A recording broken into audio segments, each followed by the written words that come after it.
Today's an exciting day. You want to know why? I bet you do. You want to know why? I know you want to know why. Here's the deal. Today, you're going to hear from people way smarter than me, people who've been doing this way longer than me, giving you advice that you can actually use. There will always be a photographer who's been shooting longer than you. Somebody who's been in the game for longer, somebody who's ran a business for longer. There's always going to be somebody who knows more than you, right? And those people love to give advice. Not all of them, but a lot of them. They love to give you advice. And you know what? A lot of it's great, but some of it's not so great. And you need to figure out how you're going to navigate that and how you're going to decide what really is the best advice for you and what's the worst advice, and how you're going to blend that all together, and you're going to take what's good, you're going to leave what's bad. It's all confusing, right? So I thought I would enlist the help of some of my friends that I've met over this past year to give me the best and worst advice that they've ever been given as a creator. I think it's so cool that when I put the word out to these people saying, hey, I'm making this video, would you like to be involved? So many of them said yes. People that are way, way bigger on YouTube, people that are more professional photographers than me, people that have been doing it way longer. They all saw that I was coming to them with, I don't know, a pure heart, let's say, and I was trying to do something that I really believed in, and they were here to help. And I'm gonna pepper in some of my best and worst advice that I've been given over this year as a creator. So this is gonna be a long one, so let's just get right into it. I'm gonna start by giving you the first piece of great advice and terrible advice that I was given. Bad advice number one, gear doesn't matter. You've heard it before. I've heard it before. I've seen it everywhere. It's not true. Having the latest and greatest, the most expensive gear, that doesn't matter. But having the right gear to do what you want to do, that is very, very important. I had a shoot that I was doing at the end of last year. It was a 24K race, and I had the Fujifilm X-H2S with me, awesome sports camera, and a 25mm f1.8 manual lens with a focal plane that is razor thin no matter how much you stop down. That was a terrible combo. I had to basically go into a high shutter speed and just shoot the hell out of it and hope I'd get some shots. So in this case, gear absolutely matters. If you have a vision of what you want to achieve and you can't do that with the gear you have, it's gonna be a problem. Okay, and an excellent piece of advice I got this year, get your house in order. What does that mean? It means diet and exercise and finances and literally keeping your house clean and all these little tasks that you need to do to be a productive member of society. Because I don't know anyone who can function at their best as a creative living in that absolutely insane chaos that is the sort of like stereotypical artist. It just doesn't work. Keep all your shit together and you are going to make better art. Okay, so let's see what a couple of my friends had to say about the best and worst advice that they got. Another terrible piece of advice that I got was that I should keep this as a hobby. I shouldn't do this professionally. I think a lot of us have been told this over the years, and it's such a demoralizing, deflating, shitty thing to say to somebody. Keep this as a hobby because you're not gonna make it. Keep it as a hobby because what you're doing now is profitable. Keep it as a hobby because you have so many connections, and it would be a shame to throw all those away in this industry just to pursue something else. They're all valid reasons to not do the thing you want to do in one sense, but the reality is that life is just short and hard and confusing, and if you want to go make art and you want to try to make that work for yourself, you should make it work. It's sort of funny because the one person who actually said this to me the most was somebody who has a brother who, in his eyes, is sort of like a failed film director. And so he sees me trying to pursue this dream and it's like red flags everywhere for him. But the reality is that like his brother's career is not my career, and his trauma that he's dealing with should not get in the way of my pursuits. So if you get this kind of advice, just brush it off. Some of the best advice I was given was by a friend of mine who was a first AC that I kind of trained under. He was like the first AC when I was like starting out seconding, or even just when I was PAing on set at the very early on, where he basically just told me to watch and to listen and to ask questions. And I think that like that helped me kind of jumpstart a lot in my career and be able to kind of like leapfrog positions and times where I could kind of advance from like doing one thing on set to doing another thing on set on the next set, because people know that because I'm learning. Like I'm on set and I'm watching and I'm learning and I'm understanding, and then when it's appropriate, not during a take, and you don't go up to the director or actors all the time, but you ask questions about like, hey, what is this? Why are you doing this way? How did you put this together? Can you show me when we get a second, like when we're off take, can you show me how this video link system works? Can you show me how your focus pulling, setup works? A lot of like working in film is just like confidence, and not just you having confidence, but people having confidence in you. And if you can be an observer of like an operator on a dolly, and then you're like, okay, I can do that. And now I kind of know what they've been doing. I've seen what they've done on there. If next time I get asked, yeah, I can do a dolly. I can do that 100%. It's just like observing and learning and just trying to like fake yourself into that confidence, I think can really has really been helpful for me. I'm Calin Charles, and the best advice that I've received so far in my creative journey came from my friends Joey and Christy Spears, and they said people like to work with those that they know, like, and trust. Just think about yourself. We all have that one coworker that really, really annoys us. Sorry I annoyed you with my friendship. And then we all have our work buddy.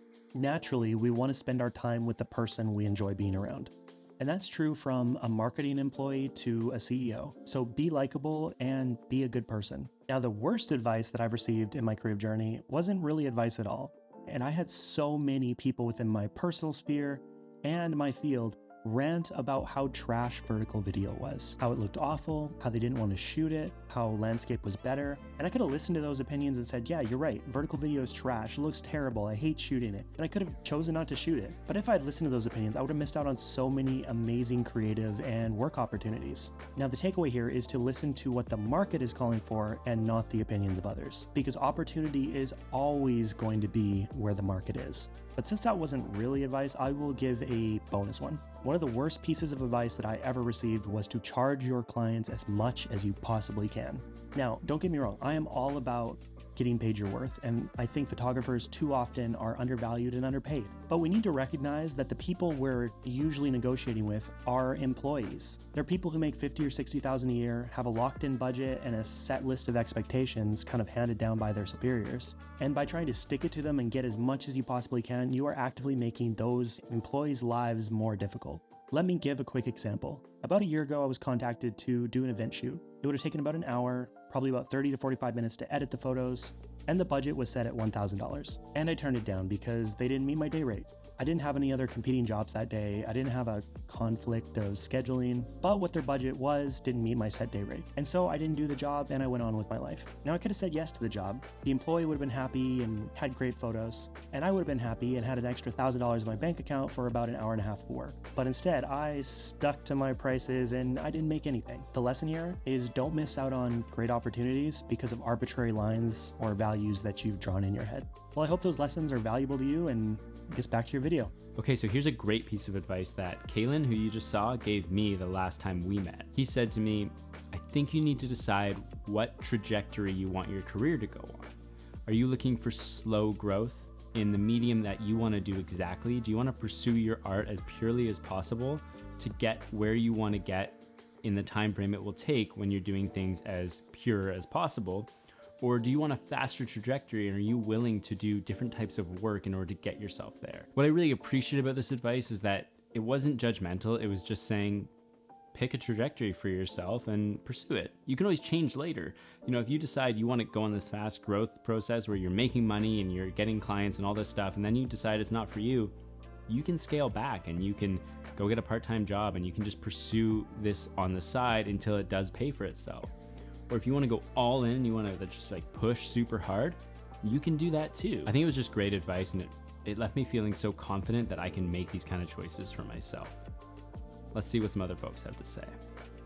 So it's sometimes hard for me to pinpoint like bad or good advice, mostly because I think that it depends a lot on timing and who it's being given to. But I think that for me, in the early parts of my creative career, I was really pushed to make creative work my full-time job. At the time when that was being told to me, that just wasn't the right move.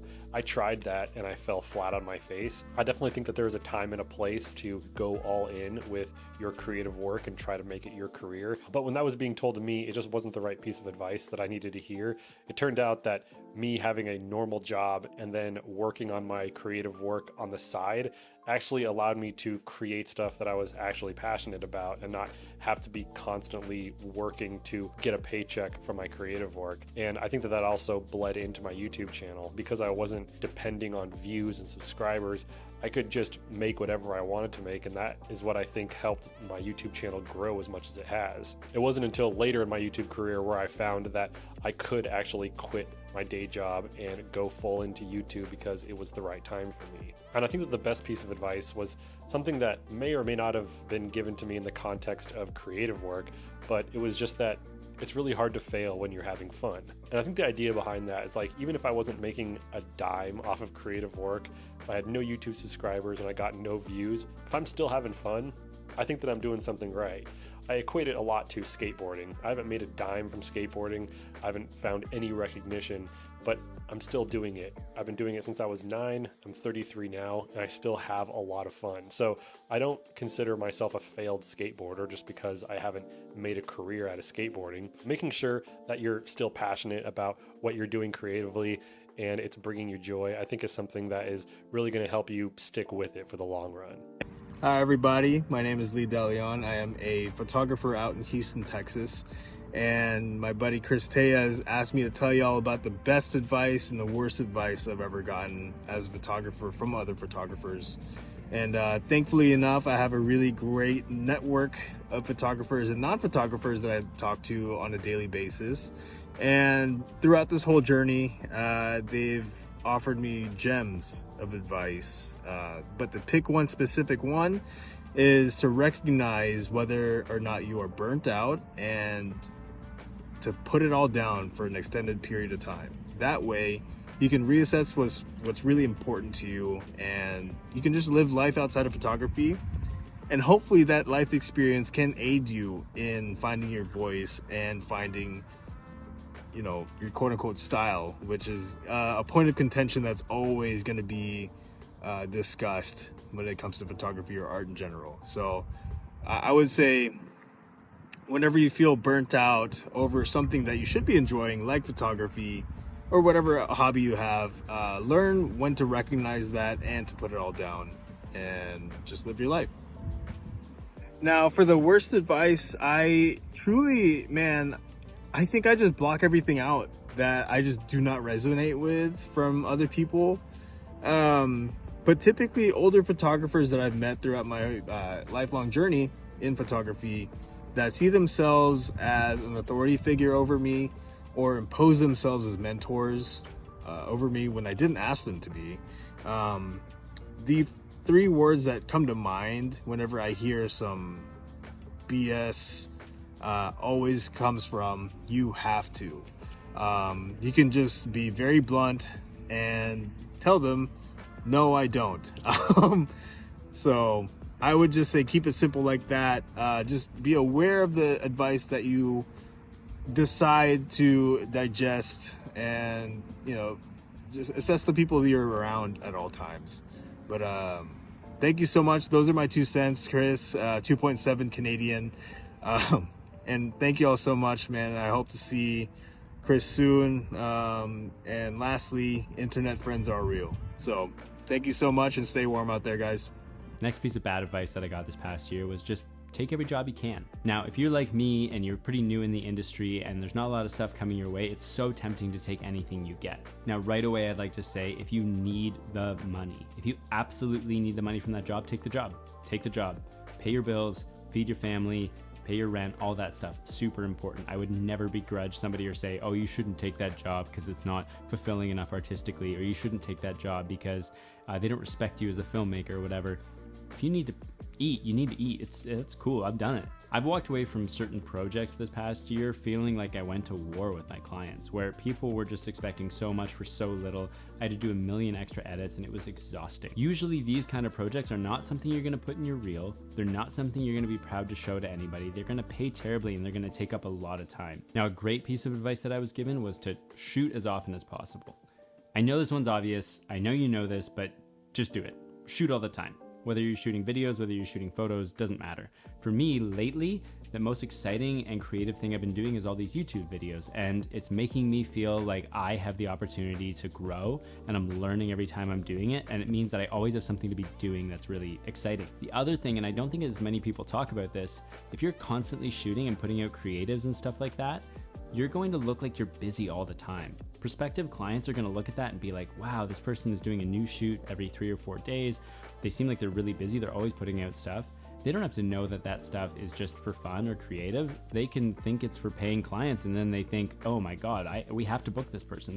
They're constantly busy and their work's incredible. And look how much better they are than they were a year ago or whatever, right? I think there's just so many reasons why shooting all the time is great. So get out there, shoot lots. All right, so what do some of my homies have to say? All right, so we're gonna go wide angle top down, mostly because I moved my chair into another room, I'm packing, and I don't feel like changing that. But the best piece of advice that I've been given as a creator is to dance to the beat of your own drum. When you start off in this game, what's gonna end up happening is that there's gonna be so many people that are ready to tell you what to do. It's gonna be other creators telling you what they think that you should be doing. There's gonna be people in your comment sections telling you what they think you should be doing. There's gonna be your parents and your friends and everybody around you giving you all of this unsolicited information in terms of what you should be doing. Now, there is gonna be some things that are going to be valuable, and I think what ends up happening is the information that you're given has to line up with your values. But what's gonna happen somewhere down the line is that you're gonna have a gut feeling when somebody tells you something. And I feel like you should follow what that feeling is, because oftentimes that's the best choice for you.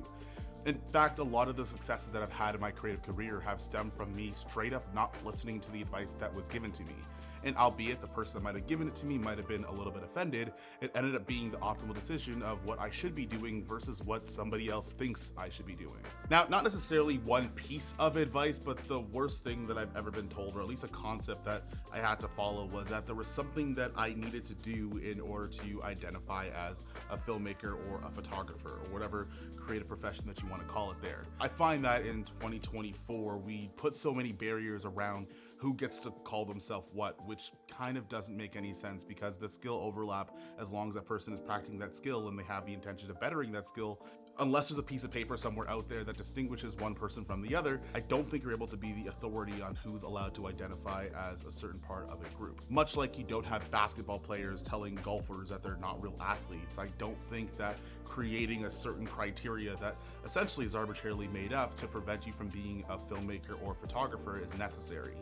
A lot of people derive their motivation to do the things that they do by that self-identity, and to create barriers or gatekeep around that, even though you don't necessarily have the authority to do so, might actually prevent that person from getting up and wanting to perfect that craft and get better. I think at the end of the day, everybody is allowed to have access to this space, and everybody is allowed to pursue it in whichever way they see fit.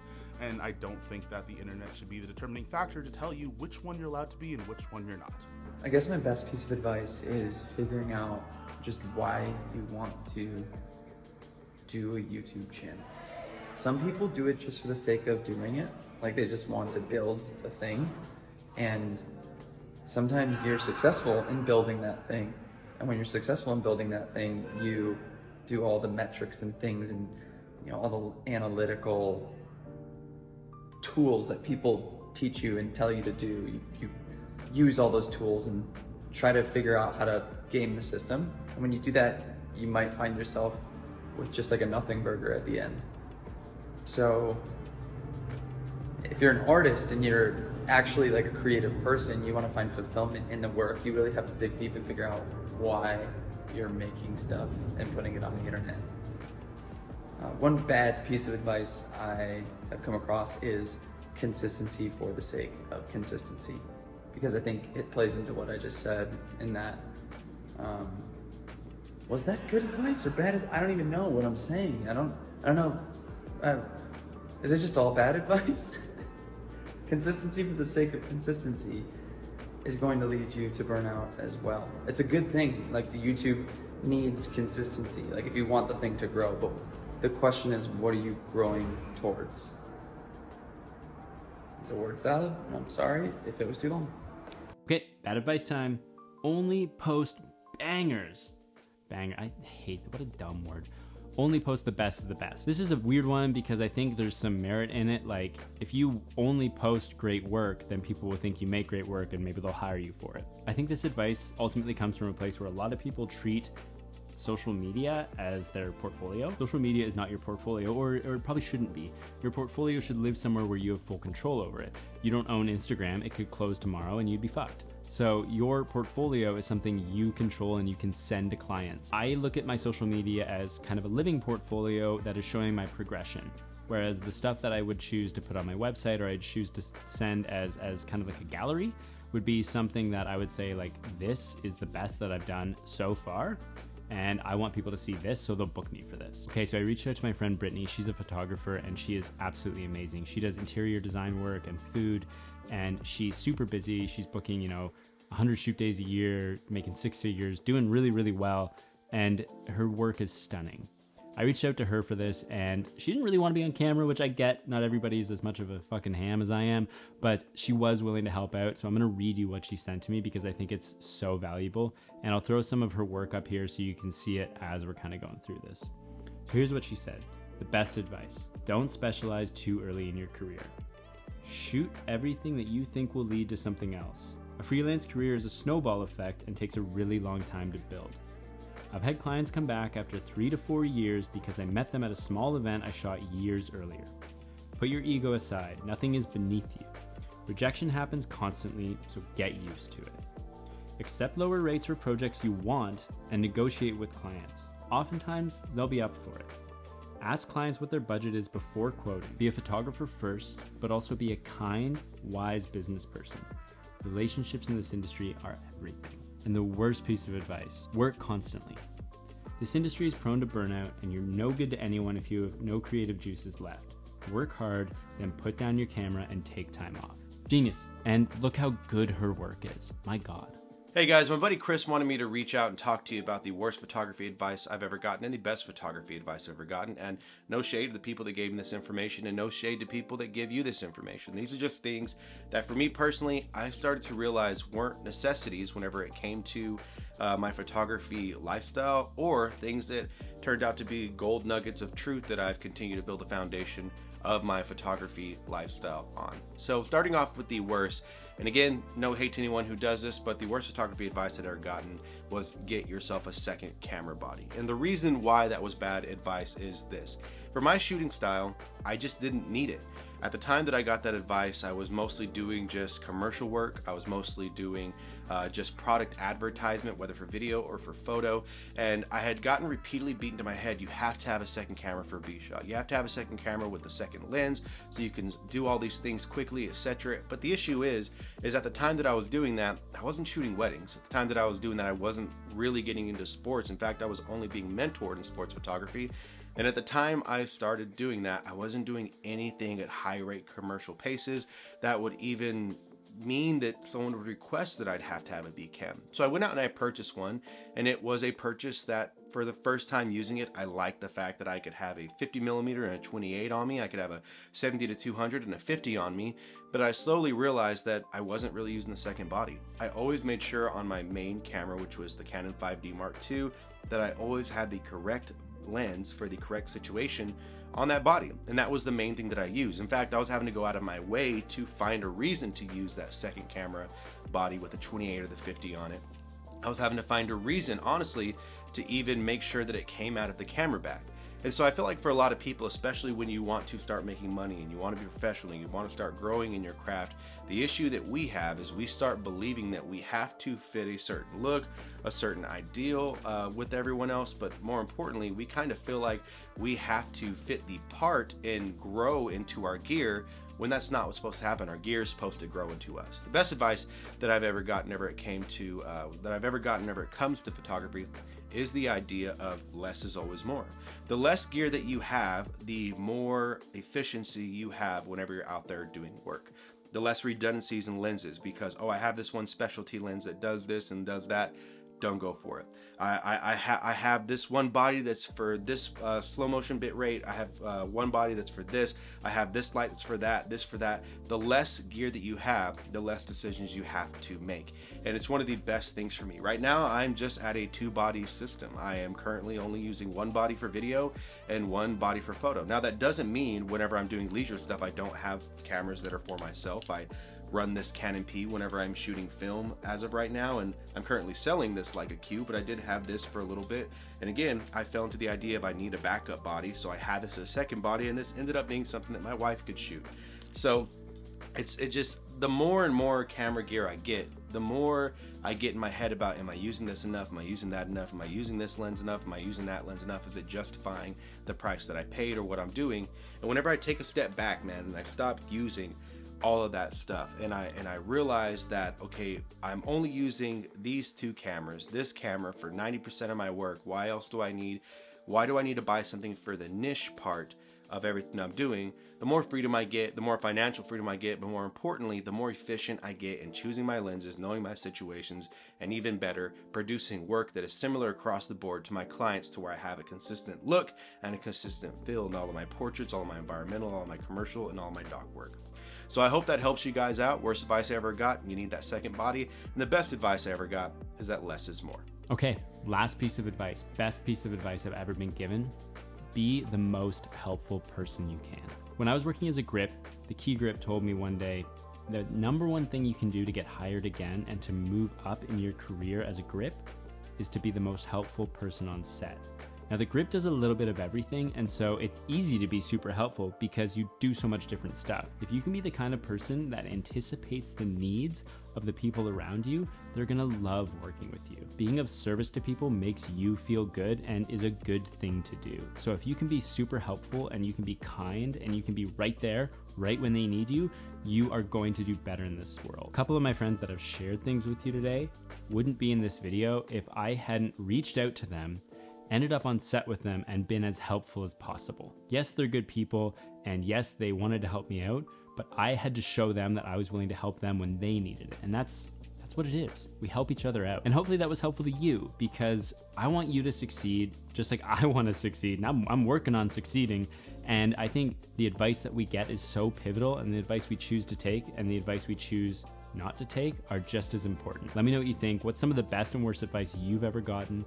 And thank you so much to my friends who helped out with this. It means the world to me, and I hope I can collaborate with all these people more, and I hope we can make some cool shit. And let me know what you think. Thank you so much. Do all the stuff down there, and have fun creating. Peace.